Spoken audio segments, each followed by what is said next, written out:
Hi மா, this is மகா. 7வது படத்தில் 7வது கணக்கு 2.4 சென்டிமீட்டர் உயரமுள்ள ஒரு திண்ம உருளையின் விட்டம் 1.4 சென்டிமீட்டர். உருளையினுள் அதே ஆரமுள்ள கூம்பு வடிவ குழிவு உருளையின் உயரத்திற்கு ஏற்படுத்தப்படுகிறது எனில் மீதமுள்ள திண்மத்தின் மொத்த புறப்பரப்பு காண்க. படம் உங்கள் புக்கிலே கொடுத்துட்டாங்க. ஸோ படத்தை கொடுத்துட்டாங்க. நான் ஏற்கனவே போட்டு வச்சதுனால உங்களுக்கு அப்படியே சொல்லிடுறேன். இதுதான். ஸோ இந்த உருளை வடிவத்தில் ஒரு கூம்பை கொண்டு போய் ஃபிக்ஸ் பண்ணுறாங்க. அப்போ உருளையினுடைய வளையத்துக்குள்ளே உருளையினுடைய வலைப்பரப்பை இது ஃபுல்லாக அடைச்சிக்கணும் உள்ளே நுழைச்சிடுறாங்க. இதனுடைய மீதமுள்ள திண்மத்தின் மொத்த புறப்பரப்புன்னு கேட்குறாங்க. அப்போது எதுக்குள்ளே வச்சுருக்காங்க? உருளைக்குள்ளே வச்சுருக்காங்க. யாரை வச்சுருக்காங்க? கூம்பு வச்சுருக்காங்க. அப்போ மீதமுள்ள திண்மத்தின் மொத்த புறப்பரப்புனா உருளையினுடைய வலைப்பரப்பு ப்ளஸ் கூம்பினுடைய வலைப்பரப்பு ப்ளஸ் அடிப்பரப்பு. அப்போது ஒன்று கூம்பினுடைய வலைப்பரப்பும் அடிப்பரப்பும் சேர்த்தா தான் கூம்பினுடைய மொத்த புறப்பரப்பு. மொத்த புறப்பரப்பு வந்து யாருக்குள்ளே கொண்டு போய் வச்சுருக்காங்க? உருளைக்குள்ளே வச்சுருக்காங்க. யாரை வச்சுருக்காங்க? கூம்பு வச்சுருக்காங்க. அப்போ கூம்பினுடைய மொத்த புறப்பரப்பு போட்டுக்கணும் இல்லையா? உருளையினுடைய வலைப்பரப்பு ப்ளஸ் கூம்பின் வலைப்பரப்பு ப்ளஸ் அடிப்பரப்பு.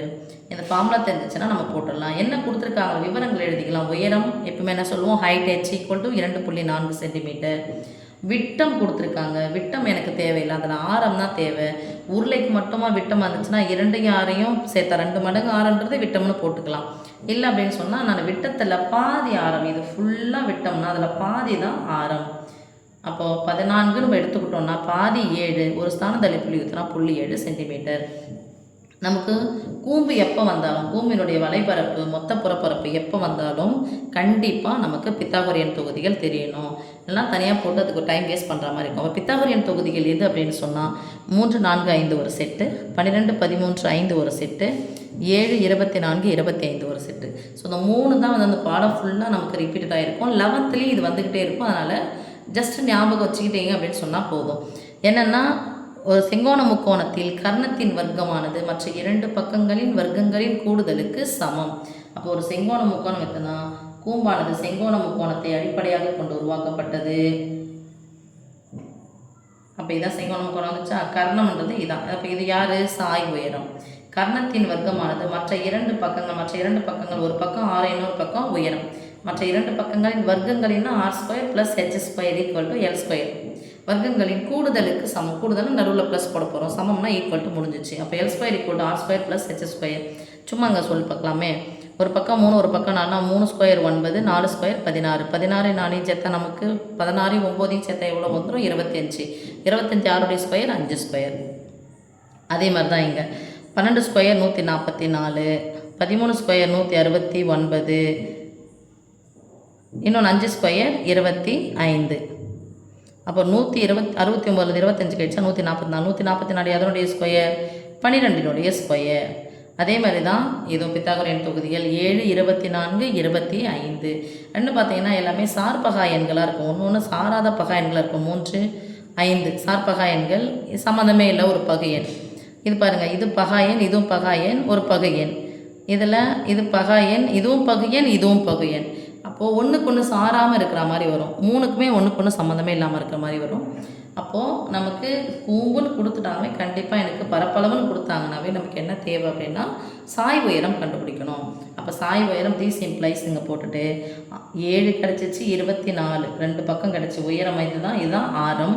அப்போ ஒரு ஸ்தான தள்ளிப்புள்ளி தான் விட்டலாம். 7, 24 ஒரு ஸ்தான தள்ளிப்புள்ளி ஊற்று. அப்போ இன்னும் நம்பர் 25. ஒரு ஸ்தான தள்ளிப்புள்ளி ஊற்றினா 2.5 சென்டிமீட்டர். இதுவும் சென்டிமீட்டர், இதுவும் சென்டிமீட்டர், இதுவும் சென்டிமீட்டர். யூனிட்லாம் கரெக்டாக நமக்கு இருக்கணும். ஸோ ஃபார்முலாவை டைரெக்டாக போயிடலாம். கூம்பினுடைய சாய் உயரம் கண்டுபிடிச்சாச்சு. இங்கே வேணால் போடுங்க பை பித்தாகோரியன் லா அப்படின்னு சொல்லிட்டு போடுங்க. பித்தாகோரியன் இல்லை அப்படின்னு சொன்னால் பித்தாகரஸ் தேற்றப்படி. பித்தாகரஸ் தேற்றப்படி கண்டுபிடிச்சிட்டோம். ஓகே. இங்கே மீதமுள்ள திண்மத்தின் மொத்த புறப்பரப்பு உருளையின் வலைப்பரப்பு ப்ளஸ் கூம்பின் வலைப்பரப்பு ப்ளஸ் அடிப்பரப்பு. உருளையினுடைய வலைப்பரப்புனாது ஒரு பக்கம், அதாவது நீளத்தையும் இந்த உருளையானது எதிலேருந்து உருவாக்கப்பட்டிருக்குது? செவ்வகத்திலேருந்து உருவாக்கப்பட்டிருக்குது.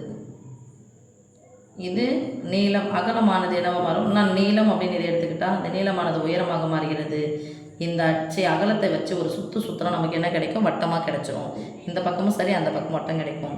அப்போ சுற்றுனா அப்படிங்கிறது தான் சுற்றளவு. அந்த நீள அகலமானது என்னவாக மாறிடும்னா வட்டத்தின் சுற்றளவாக மாறிடும். ஓகேவா?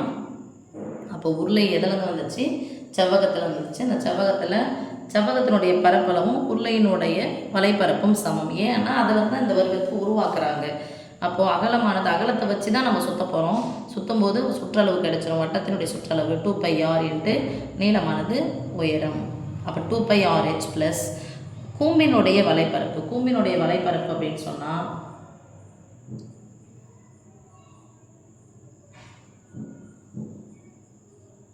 கூம்பினுடைய வலைப்பரப்பு என்பது ஒரு பக்கம், ஓகே சரி, இந்த ஒரு பக்கம் இல்லை, இங்கேருந்து இதை மட்டும் பெருக்கினா போதும். பையார் தான் இது, ஃபுல்லாக தான் 2πr, இது ஒரு pi r into L, πr L plus அடிப்பரப்பு அல்லது இந்த மேற்பக்க பரப்பு, இது எதுவும் வந்தாலும் வட்ட வடிவத்தில் இருக்குது, πr². இப்போது ப்ளஸ்ஸுக்கு முன்னாடி ஒரு உறுப்பு, ப்ளஸ்ஸுக்கு பின்னாடி ஒரு உறுப்பு இங்கே. அப்போ ப்ளஸ்ஸு மைனஸ் வச்சு தான் ஒரு கோவையில் ஒரு சமன்பாட்டில் எத்தனை உறுப்புகள் இருக்குன்னு நம்மளால் கண்டுபிடிக்க முடியும். அப்போ ப்ளஸ்ஸுக்கு முன்னாடி ஒரு உறுப்பு, 2 உறுப்பு, 3 உறுப்பு, எத்தனை உறுப்புகள் கொடுத்துருந்தாலும் அதில் பொதுவாக இருக்கிறத வெளியெடுக்க கற்றுக்கணும். அப்போ தான் ஈஸியாக நம்மளால் சிம்பிளிஃபை பண்ண முடியும். பையும் 6 பொதுவாக இருக்குது, பை 6 இருக்குது, வெளியே எடுத்தாச்சு. ஒரு முறை எடுத்தாச்சு, ஒரு முறை பொதுவாக எடுத்தால் என்ன பண்ணணும்? ப்ராக்கெட் பண்ணணும். ப்ராக்கெட் என்னது? பொதுவானது பெருக்கல். இங்கே இருக்கிறது ஒரு முறை 2 2 into H 2h plus pi r வெளியே எடுத்துகிற மீதி எல் மட்டும் இருக்குது plus pi r². r into r தான் r², இதில் எடுத்தாச்சு, மீதி ஒரு r மட்டும் இருக்குது. அப்போது பை இன்ட்டு ஆர் தான் πr². இந்த πr எடுத்துட்டேன், ஓர் 6 இருக்குது. ஃபார்முலா எழுதும் போது கண்டிப்பாக யூனிட் போட்டணும். நீங்கள் ஃபார்முலாவில் சதுர அலகுகள் எழுதணும். பையனுடைய மதிப்பு 22/7, ஆரினுடைய மதிப்பு 0.7 into 2 into H 2 into 2.4 plus H எல்லுடைய மதிப்பு 2.5 ப்ளஸ் ஆரினுடைய மதிப்பு 0.7. இந்த ப்ளஸ்ஸு வந்திருக்கு, பெருக்கல் வந்திருக்கு. யாரை ஃபஸ்ட்டு செய்யணும்? பெருக்கலை ஃபஸ்ட்டு செய்யணும். 2 4 8, 2 4 ஒரு ஸ்தான புள்ளி வச்சுன்னா 4.8, 4.8 கூட 2.5 சேர்க்கணும். 0.7 சேர்த்தா எவ்வளோ சமயம் வரும்? 2 4 வந்துருச்சா? 2 முழு எண்கள் கூட்டு பார்த்து பாருங்கள். 2 கூட 4 சேர்த்தா 4 கூட 2 சேர்த்தா 6 மட்டும் தான் இருக்குது. இங்கே 7 5 12 8 20, சாரி 4 கூட 2 சேர்த்தா 6, இங்கே 20 இருக்குது. 20க்கு 0 மீதி 2 8 வந்துடுமா? ஒரு ஸ்தானத்தளிப்பில் வச்சா 8, 8.0, புள்ளிக்கு அப்புறம் 0 வந்து அதுக்கப்புறம் நம்பர் எல்லாம் அதுக்கு மதிப்பு இல்லை, அவுட்டெல்லாம். 8 16க்கு 6 மீதி 1, 8 16 ஒரு ஸ்தானத்தளி பிடிச்சா 17.6 சதுர சென்டிமீட்டர் அல்லது சென்டிமீட்டர் ஸ்கொயர். ஆமாம், சென்டிமீட்டர் ஸ்கொயர். சதுரன்னு சொன்னாவே இங்கிலீஷில் வந்து ஸ்கொயரு. ஸோ சென்டிமீட்டர் பெருக்குனா சென்டிமீட்டர் ஸ்கொயர் அல்லது சதுர சென்டிமீட்டர், இது மாதிரி போடலாம். இல்லை தமிழில் தான் போடுவோம்னா சென்டிமீட்டர் ஸ்கொயர்னு போடணும். ஓகேவாம்மா? தேங்க்யூ.